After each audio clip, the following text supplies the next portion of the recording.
Frederick Douglass had a very privileged position within the anti-slavery movement, and this, of course, was owing to his tremendous talents, his intellectual talents, his artistic talents.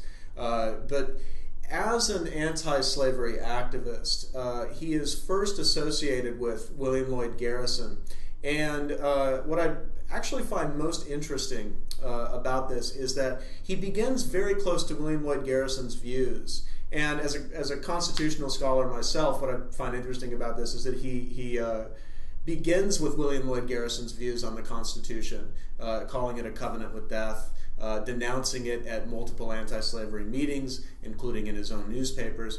But by the time of the start of the Civil War, he has actually changed his views on it. And it's rather remarkable. You can find in several celebrated speeches by Douglass in the mid-1850s, follows his break with William Lloyd Garrison.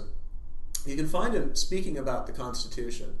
And he starts talking about the ways in which the Constitution is a document that has to be interpreted by current generations of Americans, including himself. He makes this very clear that he is included amongst those interpreters.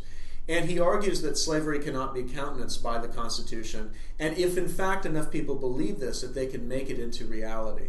And in a way, what Douglass is articulating here is precisely the kind of fear that Southerners had going into the election of 1860, that in fact the election of 1860 was a referendum on the meaning of the Constitution, that it could be given an anti-slavery meaning. And this is something that Douglass anticipates. And if you read his speeches very carefully, if you look through his changing understandings of the Constitution, once he departs from William Lloyd Garrison on this, he comes to this conclusion.